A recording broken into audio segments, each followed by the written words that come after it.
welcome to AEF TV. I'm now joined by Bruno Bensasson from NG. And Bruno, firstly, welcome. Thank you for making the time here. We're squeezing you in between commitments, so I do appreciate you coming here. And one of the things, diving straight in, I wanted to talk to you about is there's been a lot of narrative around off-grid solutions. When I first started covering AEF 4 years ago, I was talking about what about off-grid? People are like, no. Now it's like all about off-grid and renewables. It seems to be the flavor. But can you put that into context, especially with what NG do, and put it into context with the traditional grid and things like that as well? NG is an integrated energy actor. We do power, we do natural gas, we do energy efficiency. So our real goal is to provide good access to energy to the people while preserving the environment for a competitive price. And we are not promoter of a unique solution. We are really neutral and striving to satisfy customer. And when you look to Africa, it's a very large continent, very diverse countries. So you cannot imagine that one size fits all. And for sure, grids, on-grid solutions will play an important role. They can deliver competitive baseload traditional solutions for big industries, for big towns, megalopolis. But when you look into the detail, you should wonder what is the room for outside the national grid solutions. When I say outside national grid solutions, that can be totally off-grid solutions like solar home systems for one customer, or that can be mini-grids for a community of customers. The reason why that is now coming up in the agenda, I believe, is because of the tremendous decrease of renewable cost and prices. Renewable, if you look 5 years backwards, especially solar and wind, were really expensive solutions, luxury solutions for each country.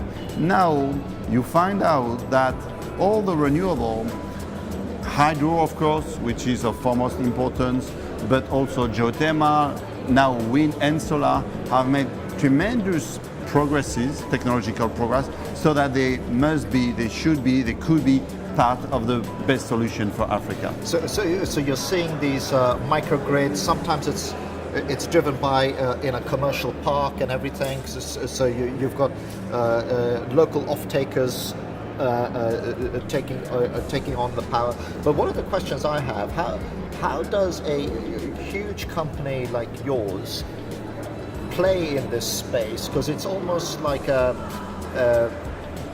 and I'm putting it very simplistic. I mean, you're used to doing these huge projects, and these are like small little, sometimes, especially in the micro. Let's not go to the home, because that's very small. But where you have microgrids, you've got commercial parks, or you've got a mine with a solar farm and so on. That's a good question. In fact, NG does big stuff, but we are also used through our services activities to do some much smaller stuff. And in a certain way, the full energy power sector is now going down from some plants of 1,000 megawatt. There is still room for them, but next to that there is now megawatt, like wind and solar farms, and now watt or kilowatt. So it's a matter of scale. Although the individual installation is smaller, to make it competitive, you need to make it scalable. And that's, again, a topic of good technology, good procurement skills, good engineering skills, good financial skills, good regulation skills, because all that needs regulation, good commercial skills with good customer care, and that's also part of our activities worldwide. So that's how we intend to do that. Of course, with local partners, with the ecosystem of startup that is already existing, especially on the off-grid solar home system domain. In the mini-grid domain, which is a bit more complex, or mini-grid is a mix of a local decentralized production solution, but also the backup production, the storage solution, the grid itself, the mini grid itself, and the relation with the community. So that's more it requires an emerging activity. They require scaling up, they require platform, they require capital, and all those kind of technical and financial engineering. That's what we can bring to the ecosystem. So what you're saying is that this idea of renewables or mini grids, microgrids, and everybody's arguing about what we call these things, but they are what they are: contained systems, technology layer to balance batteries, and so on. Not only do you need to build for now, but if you want this thing to scale, if you want to add another building to it and so on, you really need to, from the ground up, from the beginning, design the platform and the glue in order to be able to do that. To make it really a commercial success for the benefit of African individuals and villages, yes, we need to make it always more competitive, so in the money compared to alternatives like the current kerosene or the famous charcoal that we have to substitute. So yes, it's not because it's small or smaller devices that it's not technical, and you could argue on the contrary that in terms of customer relations it's at the cutting edge.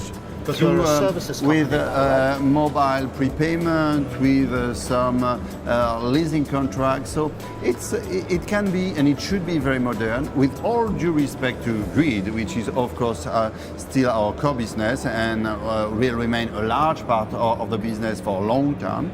But with all respect due to grid solutions, yes, we believe we could and we should develop off-grid and mini-grid solutions for the interest of all the rural areas that do not benefit access to electricity, and also perhaps under the decision of sovereign decision of state to help them for the territory planification, the balance between big megalopoles and more secondary village or rural areas.